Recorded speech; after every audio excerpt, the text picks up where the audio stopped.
As-salatu ala nabi wassalamu ala rasul wal anbiya'il mursalin kulluhum mukramun. Bismillahirrahmanirrahim. Assalamualaikum warahmatullahi wabarakatuh.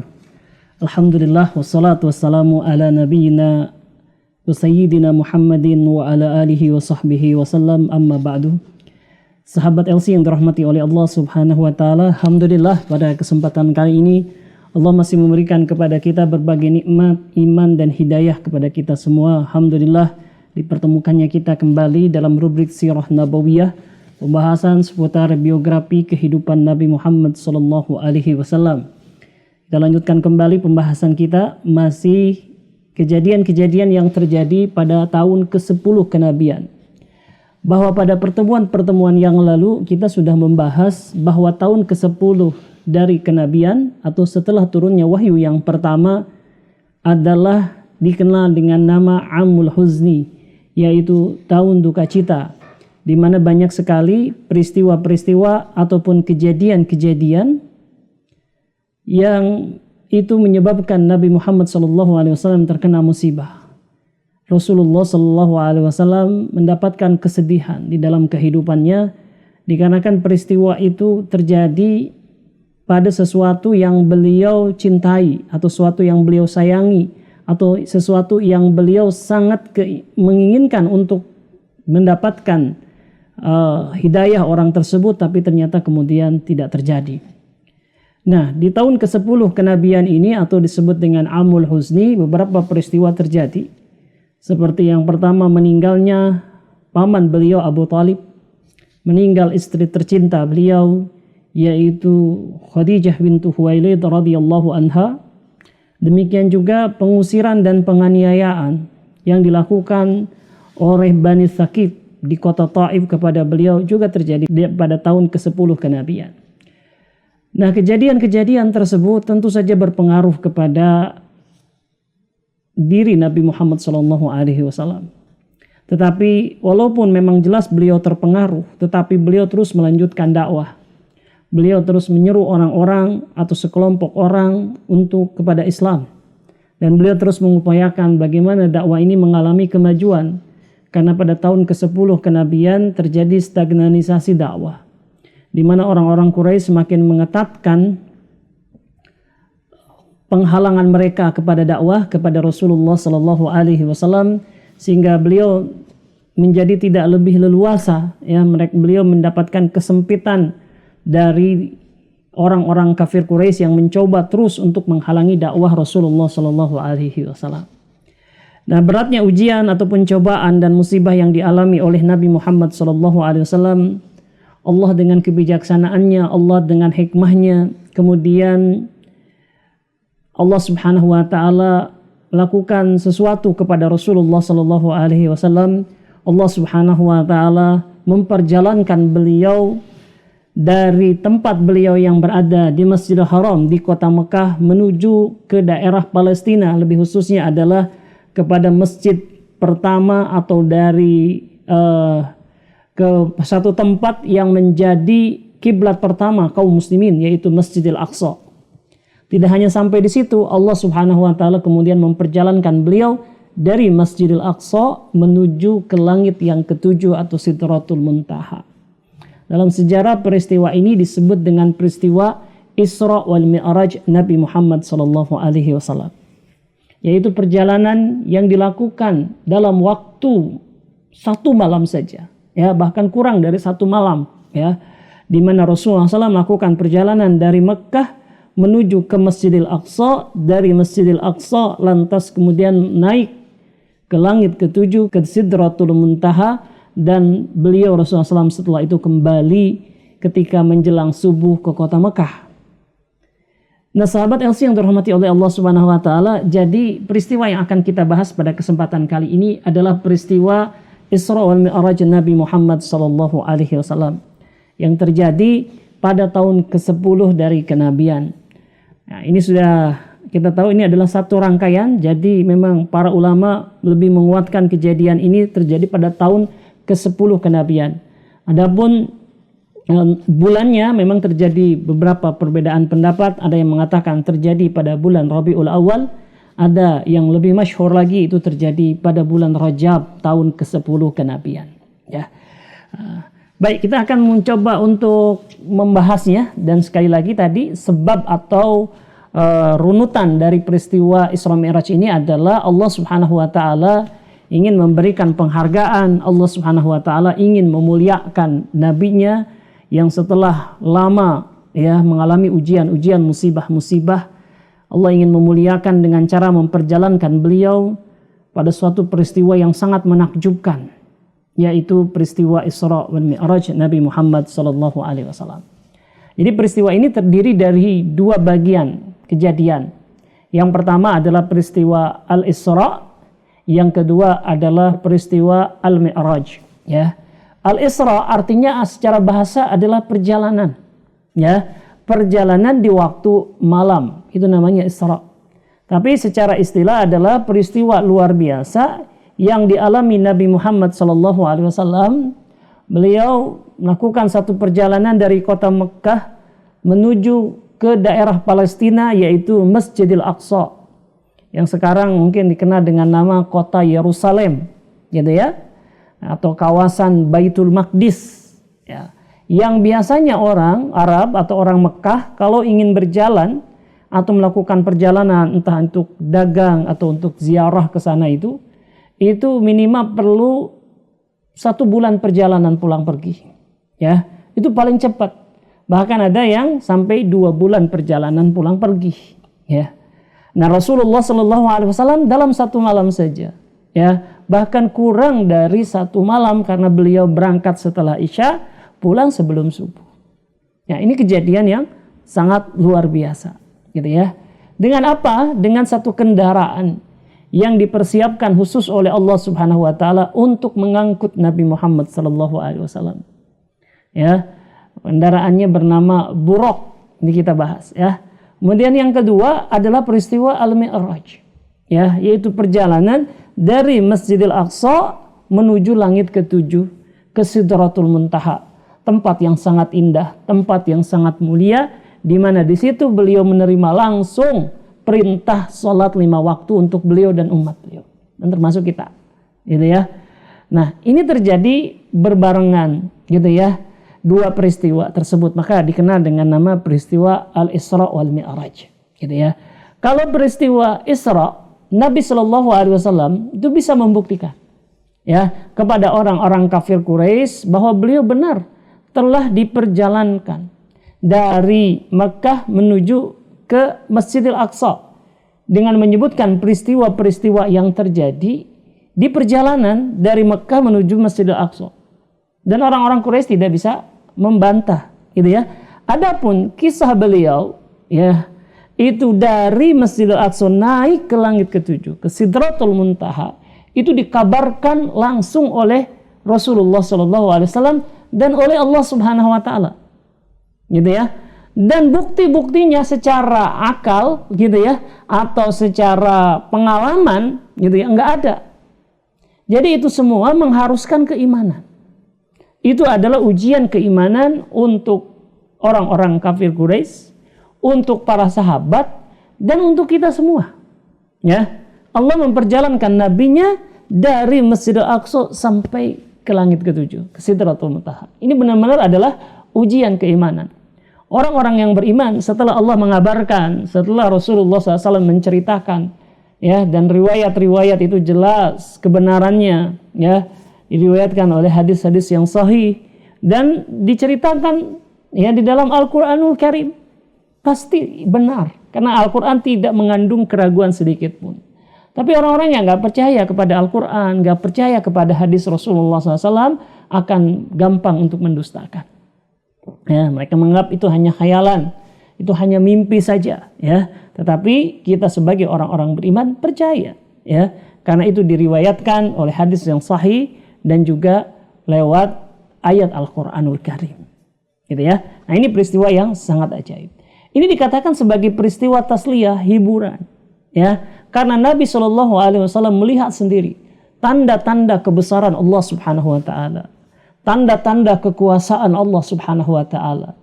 Bahwa jarak yang sekian ratus kilometer, mungkin lebih dari 700 kilometer ya antara Mekah sampai ke Palestina tersebut. Gitu ya. Ini sangat jauh, tapi dilipat oleh Allah Subhanahu wa taala dengan kendaraan yang bisa bergerak cepat yang bernama Buraq tersebut, sehingga pulang pergi kurang dari 1 malam. Ini kekuasaan Allah. Ya, lantas Nabi pun kemudian melihat ya bagaimana keadaan langit pertama, langit kedua dan seterusnya ya, dan Nabi diperlihatkan oleh Allah Subhanahu wa taala peristiwa, kejadian atau personal tertentu ya yang kita mungkin ya itu tahunya dari cerita-ceritanya saja. Tapi beliau bertemu dengan nabi-nabi Allah Subhanahu wa taala yang sudah wafat. Beliau bertemu dengan fenomena-fenomena seperti apa yang terjadi, diperlihatkan kepada beliau apa yang terjadi di alam barzah, di alam kubur. Ya, nah, ini semua tentu akan menguatkan keimanan beliau. Karena orang yang menyaksikan sendiri tentu akan lebih kuat ketimbang mereka yang tidak menyaksikannya sendiri. Gitu ya. Nah, coba kita baca ya ini hadis ini dan iya, peristiwa Isra Mi'raj ini diriwayatkan oleh hadis yang banyak. Ya. Tetapi walaupun hadisnya banyak, tetapi hadis ini terpotong-potong atau menyendiri, terpisah-pisah. Ya, nggak ada satu hadis yang secara runut dari sejak misalkan sebab pertamanya, pemberangkatannya, perjalanannya, kejadian-kejadian di Masjidil Aqsa, ya, kemudian kejadian di langit pertama sampai ke-7 sampai di Sidratul Muntaha, gitu ya. Nggak ada satu hadis yang secara runut gitu ya. Makanya kalau ada ustadz atau syekh atau kiai yang menceritakan peristiwa Isra Mi'raj ini kadang mulainya ataupun kejadian-kejadian yang nggak sama, wajar ya, karena memang hadis-hadisnya itu terpisah-pisah gitu ya, karena memang seperti itulah keadaannya gitu. Nah, coba kita mulai peristiwa pembahasan hadis Isra Mi'raj ini dengan membacakan beberapa hadis ya. Sebelum membaca hadis ya, peristiwa Isra Mi'raj ini diabadikan oleh Allah Subhanahu wa taala dalam Al-Qur'an. Surat Al-Isra itu surat 17 keliru tadi ya, 17 ya. Di mana Allah Subhanahu wa taala berfirman, "A'udzubillahi as-sami'il 'alim minasyaitonir rajim. Bismillahirrahmanirrahim. Subhanalladzi asra bi 'abdihi lailan minal masjidil harami ilal masjidil aqsa alladzi barakna haulahu linuriyahu min ayatina innahu huwas samiul alim." Ya. Quran surat Al-Isra surat ke-17 ayat yang ke-1. Allah berfirman, Maha suci Allah Subhanahu wa taala yang telah memperjalankan hambanya pada suatu malam. Maha suci Allah. Kenapa disebut dengan subhanalladzi? Biasanya kata-kata subhanallah atau subhanalladzi ya, itu untuk menggambarkan ya bahwa apa sesuatu yang tidak bisa ya atau tidak dipercayai ya, tidak mungkin gitu kan. Tapi bagi Allah Subhanahu wa taala kan enggak ada yang enggak mungkin. Ya, Allah Subhanahu wa taala wa huwa ala kulli syai'in qadir. Allah Subhanahu wa taala mampu untuk berbuat apapun. Nah, ketika terjadi peristiwa Isra Mi'raj ini, banyak orang-orang kafir Quraisy enggak percaya. Karena mereka tadi ya, mereka sebulan pulang pergi, Nabi Shallallahu alaihi wasallam kurang dari 1 malam. Enggak mungkin. Ya, maka Allah membantah, subhanalladzi, maha suci Allah dari ketidakmampuannya, karena Allah mampu. Mampu sekali. Gitu ya, mampu sekali. Asra yang telah memperjalankan di waktu malam siapa? Ya, bi'abdihi, seorang hambanya, yaitu Nabi Muhammad sallallahu alaihi wasallam. Ya, minal masjidil haram, dari Masjidil Haram yang berada di kota Mekah, ya, ilal Masjidil Aqsa, menuju Masjidil Aqsa yang ada di Palestina. Terpapar jarak yang sangat jauh. Ada jarak yang sangat jauh sekali antara Masjidil Haram dengan Masjidil Aqsa. Ratusan kilometer. Allah sanggup memperjalankan itu. Alladzi barakna haulahu, yang kami berkahi di sekelilingnya. Siapa mana? yaitu Masjidil Aqsa dan juga Masjidil Haram. Tapi di sini adalah Masjidil Aqsa. Ya, Masjidil Aqsa ini diberkahi tanahnya, diberkahi masjidnya. Kenapa? Dikarenakan tempat itu adalah tempat yang sangat bersejarah. Ya, yaitu di mana banyak para nabi Allah Subhanahu wa taala diutus. Ya, Nabi Ibrahim pernah tinggal di sana. Nabi-nabi Bani Israil seperti Nabi Ishak, Nabi Yusuf, dan banyak nabi lainnya itu pernah tinggal, pernah dakwah, bahkan banyak yang wafat di tempat itu. Di mana itu? Di Palestina. Yang sekarang masih dijajah, bukan hanya dijajah, itu diserang habis-habisan, bahkan penduduknya masih mengalami genosida, pembantaian secara massal, ingin diusir ya oleh penjajah Israel. Gitu ya. Itu tempatnya. Ya, itu tempat yang penuh berkah buat umat Islam. Selain itu posisinya sebagai kiblat pertama umat Islam. Nabi Muhammad SAW itu sholat sejak dulu, ya, sejak berada di Mekah, kemudian 2 tahun pertama di Madinah, itu beliau sholat menghadap Masjidil Aqsa. Ya, jadi sangat spesial buat umat Islam. Ya, mari kita berdoa kepada Allah.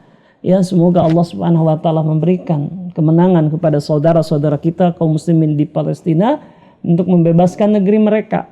Ya, membebaskan Masjidil Aqsa dari penjajahan, karena sekarang Masjidil Aqsa ya walaupun secara jelas de facto itu tanah Palestina, tapi yang ngatur ya itu adalah penjajah Israel, masih terjajah ya. Dan itu tanggung jawab kita umat Islam untuk membebaskannya. Dan hanya saja saat ini yang saudara-saudara kita di Palestina itulah yang kemudian berusaha membebaskannya. Dan kita harus membantu mereka sesuai dengan kemampuan kita.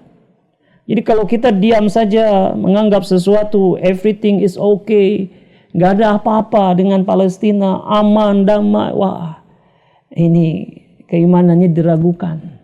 Ya, kita harus berusaha minimal dengan doa, ya, atau dengan bantuan apa saja yang kita bisa sanggupi. Kita sebarkan berita-berita Palestina, perlawanan Palestina, kejahatan Yahudi Israel, ya.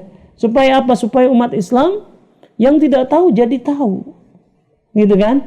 Siapa tahu ada orang-orang yang doanya lebih makbul daripada kita, sehingga ketika dia tahu keadaan Masjidil Aqsa sekarang ini, dia akan berdoa kepada Allah dan doa dia lebih didengar oleh Allah Subhanahu wa taala, gitu kan? Ya. Dan kalau kita sebarkan informasi, misalkan ada orang-orang yang lebih kaya dan lebih mampu untuk memberikan perlawanan kepada Yahudi Israel dibandingkan dengan kita, mungkin kita ini masih ya dijangkiti penyakit penakut, pengecut, ya. Ada orang-orang yang lebih kuat, lebih berharta untuk bisa lebih maksimal untuk membela saudara-saudara kita kaum muslimin di Palestina. Jangan diam, gitu ya. Nah, ini 2 tempat, ya, Masjidil Haram dan Masjidil Aqsa. Linuriyahu min ayatina, untuk kami perlihatkan sebagian di antara ayat-ayat kami. Ya. Dan Nabi SAW setelah pulang dari peristiwa Isra Mi'raj itu, beliau dengan bangga, tanpa ragu sedikit pun menceritakan apa yang diperlihatkan kepada beliau. Ya. Dan ini tentu kan tadi ya, kalau orang yang sudah melihat itu tentu keyakinannya tambah mantap daripada orang yang belum pernah melihat. Ya, maka beliau tanpa ragu menceritakan kepada para sahabat, bahkan kepada musuh-musuhnya orang-orang kafir Quraisy. Ya, itu yang dilakukan oleh Nabi Muhammad SAW. Nah, ini ayatnya, ini dalilnya ya. Surat Al-Isra ayat ke-1. Ini dalil dari peristiwa Al-Isra. Ya, dari Al-Mi'raj nanti kita bahas ada lagi, gitu ya. Adapun hadis Rasulullah SAW tadi kita katakan banyak. Hanya saja untuk menceritakan kronologinya, ya, ini memang tidak ada satu hadis yang secara lengkap itu dari awal sampai akhir, nggak ada. Ya, maka yang ada apa? Yang ada kita coba baca. Misalkan hadis Anas bin Malik radhiyallahu anhu yang diriwayatkan oleh Imam Muslim. Ya, beliau mengatakan bahwa Rasulullah SAW bersabda, "Utitu bil burraq," didatangkan kepadaku burraq. Apa itu? Huwa dabatun abyadu tawilun fawqal himar wa dunal bighal. Ya, atau wadunal bagal, ya. didatangkan kepadaku, yaitu buraq, sebuah hewan tunggangan yang berwarna putih, ya, dan tinggi, ya. Tapi tingginya itu ia lebih tinggi dari keledai dan lebih pendek daripada bagol. Kuda Arab itu tinggi, kuat, gitu ya. Nah, ini di tengahnya, ya, antara keledai dengan peranakan antara. Jadi sejenis kuda itu dalam bahasa Arab atau dalam tingkatan-tingkatan ketinggian, gitu ya, itu ada 4 macam. Yang pertama kuda, gitu ya. Pertama itu adalah kuda, gitu kan. Nah, yang kedua itu namanya bagol. Bagol itu adalah peranakan antara kuda dengan keledai. Nah, ini bagol, gitu ya.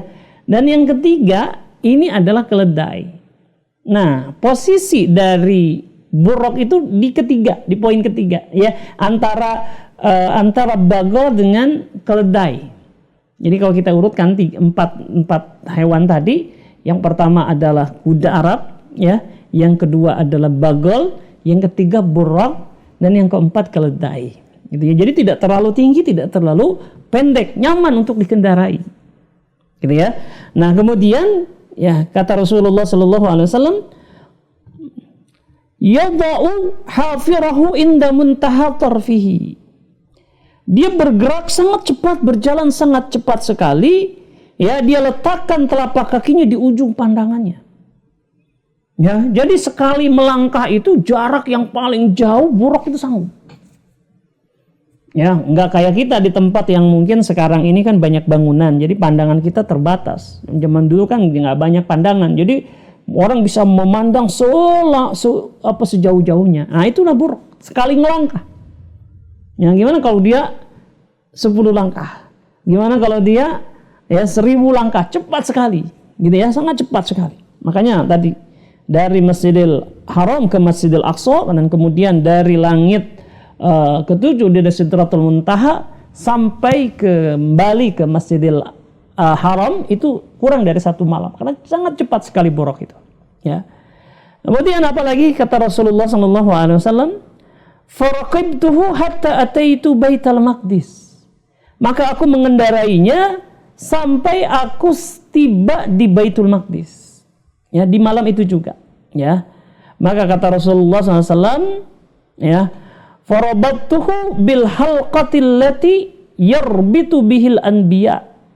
Maka aku kemudian mengikat buraq tersebut di tempat yang biasa digunakan untuk mengikat tunggangan oleh para nabi. Ya, jadi ada satu tempat khusus di mana tempat parkir kuda, tempat parkir hewan tunggangan. Ya, di situ. Ya, Nabi juga ikat buraq di situ, ya. Kemudian aku masuk ke Masjidil Aqsa. Saya lanjutkan bahasa Indonesianya. Salat 2 rakaat, lantas kemudian aku keluar. Ya. Kemudian Jibril mendatangiku dengan membawa bejana berisi khamr dan bejana berisi air susu. Lantas aku diminta untuk memilih, dan aku pun memilih bejana yang berisi air susu. Ya. Jibril kemudian berkata, engkau telah memilih yang sesuai dengan fitrah. Ya, susu baik, ya. Khamr nggak baik, haramkan nanti di kemudian hari, ya, nggak boleh minum khamr umat Islam itu, gitu kan? Ini Rasulullah memilih susu. Nah, sampai di situ, ini satu riwayat yang disebutkan oleh Imam Muslim, ya, yang lari riwayat Anas bin Malik, gitu ya. Nah, nanti Nabi SAW di riwayat yang lain beliau ketemu dengan para nabi di situ dan mengimami para nabi yang sudah lewat atau sudah meninggal, ya, itu berarti ruh-ruh mereka, ya, di tempat tersebut, ya. Lantas setelah itu beliau naik, ya, naik. Ya, ini satu riwayat dari Imam Muslim. Tapi sebelumnya ada juga beberapa hadis yang menceritakan kepada kita bahwa beliau dari Masjidil Haram menuju Masjidil Aqsa tersebut, ternyata beliau Rasulullah SAW diperlihatkan fenomena-fenomena, ya, kejadian-kejadian, pemandangan-pemandangan, ya. Coba kita baca. Ini jadi perjalanan itu adalah dari Masjidil Haram menuju Masjidil Aqsa, beliau diperlihatkan. Nanti kalau pulang lain lagi pemandangannya, gitu ya. Pemandangan yang dilihat itu adalah kafilah-kafilah dagang yang baru pulang dari Masjidil Aqsa atau dari daerah Syam menuju Mekah. Ya, tapi kalau ketika berangkat, ya coba misalkan hadis yang diriwayatkan oleh Yahya bin Sa'id, gitu ya, diriwayatkan oleh Imam Malik dalam kitab Al-Muwatta, ketika Rasulullah SAW diisrakan, ini terjemahannya, beliau melihat ifrit dari kalangan jin mengejarnya, ya, dengan sebuah nyala api atau bola api. Setiap kali Rasulullah SAW menoleh, beliau selalu melihatnya. Jadi ketika lihat ada itu, ya, ternyata itu adalah ibrit yang berusaha menyerang beliau dengan bola api, ya. Maka Jibril, malaikat Jibril yang menemani Rasulullah SAW ketika itu mengatakan, maukah engkau aku ajarkan doa-doa yang dapat engkau ucapkan, jika engkau membacanya maka api itu akan padam dan ibrit akan jatuh tersungkur dengan mulutnya, jatuh kepalanya dulu, jatuh mulutnya dulu. Maka kata Rasulullah, bala yang saya mau, ya. Jibril kemudian mengajarkan doa a'udzu biwajhillahil karim wa bi kalimatillahi tamatil lati la yujawijuhunna barrun wala fajir min syarri ma yanzilu minas sama wa syarri ma ya'ruju fiha wa syarri ma dhara'a fil ardi wa syarri ma yakhruju minha wa min fitanil laili wan nahar wa min tawarakil lail wan nahar illa tariqan yatruku bi khairi ya arham, atau ya rahman. Nah, itu doa, ya. Doa ini kalau kita nanti baca di dalam kitab-kitab hadis yang bicara tentang lafaz-lafaz doa, ya, ini ada, ya. Kalau kita baca doa tersebut, kita bisa terbebas dari gangguan ataupun serangan jin ifrit, gitu ya. Nah ini, jadi beliau melihat ifrit dengan makarnya, dengan serangannya, ya. Di kejadian yang lain, beliau Rasulullah SAW diperlihatkan oleh Allah Subhanahu Wa Taala Dajjal.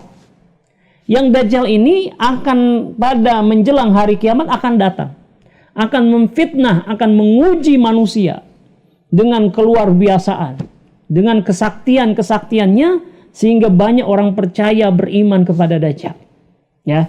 Nah, Nabi pernah ketemu dengan Dajjal sebelumnya, ya, yaitu hadis yang diriwayatkan dari Abdullah ibn Abbas radhiyallahu anhuma. Ini diriwayatkan oleh Imam Ahmad, ya. Kata Rasulullah dari beliau berkata, ya, itu Abdullah bin Abbas radhiyallahu anhuma berkata, ya, wara'ad Dajjal fi suratihi ru'ya'ain. Dan Rasulullah SAW melihat Dajjal dalam bentuk aslinya, ya. Beliau benar-benar melihatnya, bukan mimpi. Rasulullah pernah ditanya tentang Dajjal, ya. Beliau kemudian mengatakan, saya melihatnya sebagai pria yang berkulit putih, ya, bertubuh besar, salah satu matanya menonjol seperti bintang yang bersinar, ya, dan rambut di kepalanya tampak seperti cabang-cabang pohon. Ya, apa yang kita bayangkan mungkin karena ini masih perkara gaib bagi kita, ya, kita mungkin membayangkannya ya seperti itu, ya. Tapi bentuk aslinya nanti kita, nah atau nanti orang yang menjelang hari kiamat yang akan melihatnya, gitu ya. Ini diperlihatkan Dajjal, ya. Nah, nanti insya Allah kita lanjutkan pembahasan selanjutnya, yaitu seputar apa yang disaksikan oleh Nabi Muhammad SAW lebih banyak lagi dalam peristiwa menuju ke Masjidil Aqsa. Nah, sampai di sini insya Allah kita lanjutkan di bagian yang kedua di pertemuan yang akan datang. Wallahu a'lam bishawab. Sallallahu ala nabiyina Muhammadin wa ala alihi wa sahbihi wasallam. Assalamualaikum warahmatullahi wabarakatuh. Blessings be upon Nabi, peace be upon the messenger and the prophets who were sent. All of them were on